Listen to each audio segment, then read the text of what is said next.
Ladies and gentlemen, when we talk of Maina Njenga, chairman himself, what comes to your mind? I want you guys to be honest with me and let me know in the comment section what comes to your mind when you see this photo of Maina Njenga. What comes to your mind? Yesterday, for the first time in a very long time, Maina Njenga attended Azimio rally at Kamukunji grounds. That rally is definitely going to shape the politics of this country moving forward.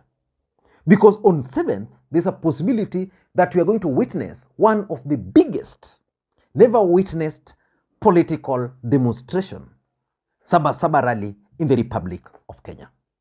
So the presence of Maina Njenga in that particular rally is what is worrying William Ruto, Raila Gachagua, and the entire Kenya Kwanza brigades.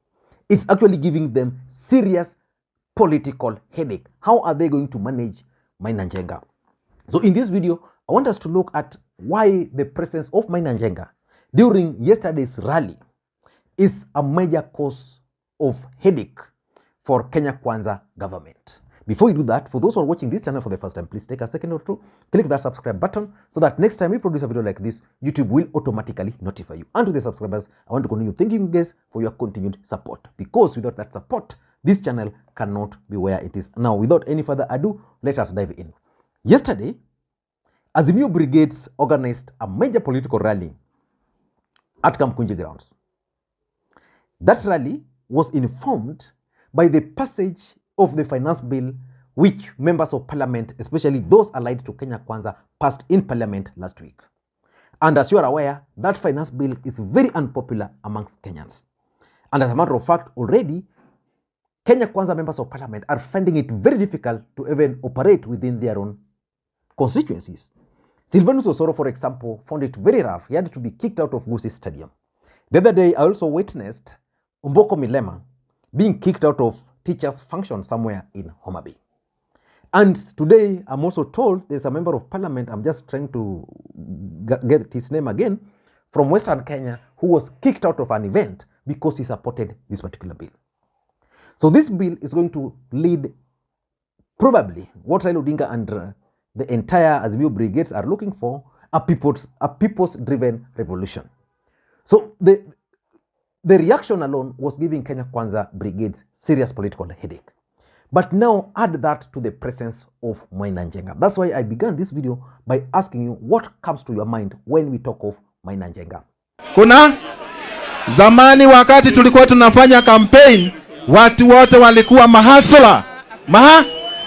Saa hizi kila mtu anaitwa jina kulingana na kabila ya. Tunasema ya kwamba Kenya itaishi kuwa Kenya na vijana wa Kenya waache kuhangaishwa. Sisi tumeshaokoka na mimi ni bishop wa mabishop. Unanielewa? Sasa tunaambia Bwana Gachagua aingia hapo Lamu apigane na Al-Shabaab. Achana na vijana. Aingia apigane na Al-Shabaab. Tunasema hivi, tunangoja mwelekeo wa baba, vile baba atasema ndio itakuwa. Wangapi wanaunga mkono? Wangapi wanaunga mkono? Kwa hivyo tushikilie hapo na tushikilie zaidi. Nasi tujitolee, kwa sababu kila mmoja wetu anahitaji kukombolewa. Na sisi tumesimama imara na baba, na tutasimama imara na vijana, na sisi hatutaogopa. Tutaendelea mpaka mwisho. Mungu awabariki sana.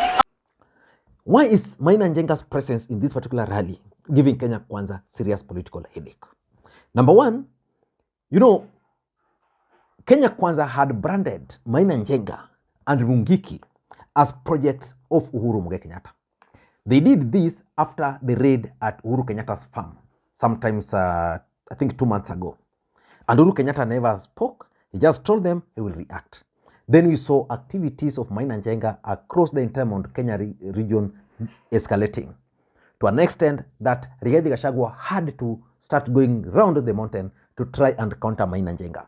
But as fate would have it, Maina Njenga has now moved out of Mount Kenya. He's now playing at the national level, which means if the intention was to brand Maina Njenga as Uhuru Kenyatta's project in the mountain, it now means that Maina Njenga has now expanded now to the national level. So the question is Maina Njenga working for Uhuru Kenyatta? And if he's working for Uhuru Kenyatta, what role is Uhuru Kenyatta going to play in these Azimio demonstrations?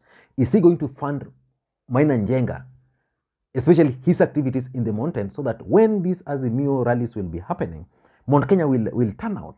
So the truth is now, Kenya Kwanza are worried because they tagged Uhuru Kenyatta to brand Maina Njenga, and therefore the presence of Maina Njenga is being viewed as Uhuru Muigai Kenyatta.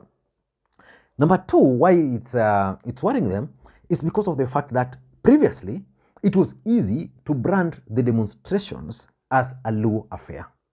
It was easy for the government of Kenya to just pour security in specific areas in Nairobi, Kisumu, maybe places in Kakamega, and a few places. Now that Maina Njenga is there, the biggest headache they're having is what will he be able to do? In Nairobi, for example, if you are confining the demonstrations to Mathare and Kibra, what will happen to places like Roysambu, places like Dadora, where it's perceived to be Maina Njenga's strongholds? So it's giving them serious political headache. And again, if you are to confine the demonstrations in Luo Nyanza, for example, and parts of Nairobi, then with Maina Njenga and his troops, they will be able to create tension and emotions and even chaos in areas in remote parts of Rift Valley, in remote parts of Central. How will you be able to brand the demonstrations as Luo affair? That is something which is really giving them serious political headache. Number three, and this is the worst, which is giving them the problem, is that Maina Njenga has a cult-like following, which means if you allow Maina Njenga chance, you organize a rally, for example, Sabasaba, and you want to fill stadium, then Maina Njenga is part of it. I can tell you, those youths will follow Maina Njenga. Based on what I've been seeing, his rallies, his activities in the mountain, they will. The other day, I was talking to a friend of mine who was instrumental in, was it 7 or 8, when Maina Njenga came to Kisumu here. He told me the meeting was not really well planned, but on a night too, they invited Maina Njenga and he agreed to come. And they were shocked with the number of people Maina Njenga was able to attract or to bring to Kisumu. So it means Maina Njenga can easily rally his supporters. The other day you saw, I think during the last campaign, when Ruto was in Laikipia and Maina Njenga invaded his rally, he came with youths whose numbers you could not really deal with. So that's the other worry, that he will be able to rally the youths in the mountain to actually support or participate in Sabasaba rallies. And that will be bad news for William Ruto and Kenya Kwanza government. Number 4 is now the Mungiki factor. You know, when we talk of Mungiki, and that's why I began by asking you, when we talk of Maina Njenga, what comes to your mind? You see, Mungiki is an organization which is associated with the poor youths of the mountain. And you remember when it began, initially, the deputy president, Raila Odinga, had started branding the youths from the Kikuyu nation as Mungiki. He was told not to brand those youths. But then these people will still be coming. Then how will he deal with them if he cannot brand them Kikuyu youths? So basically, the narrative of using youths, branding them Kikuyus cannot happen. So that Mungiki factor and the fear it brings in the mountain is something which is going to give them serious political headache. And number 5, in my view, is perceptional value. You know, whenever a rally is called in Nairobi by Azimio, a group will always emerge calling itself the Nairobi Business Community. When you talk of the Nairobi Business Community, what comes to our mind is those people who Moses Kuria rallied, was it in 2013 or 2017, with the dreads. and most of them were perceived to be Mungiki.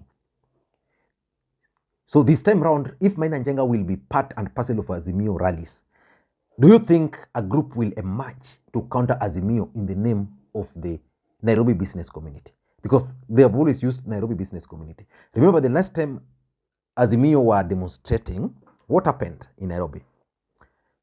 A group of youths perceived to be Mungiki was dispatched to Ruiru to invade Uhuru Kenyatta's farm. Now, we have the real ones on Azimio side. So that perception of value is what is going to worry them. And lastly, it means that in Azimio now, more firebrand politicians are joining. And on this channel, I've always explained to you guys that at some point, some people decided to brand Raila Odinga as statesman. And he lost his mojo by becoming a statesman. Raila Odinga's brand of politics has always been that firebrand politics. And I think Raila Odinga along the way realized that his supporters love firebrand politicians. And that's why he's been bringing people like now Babu Wino, people like Wairia coming as a firebrand politician, people like Olekina coming out as a firebrand politician, people like Wajakoya the Fifth coming out as firebrand politician, several other individuals coming out as firebrand politician.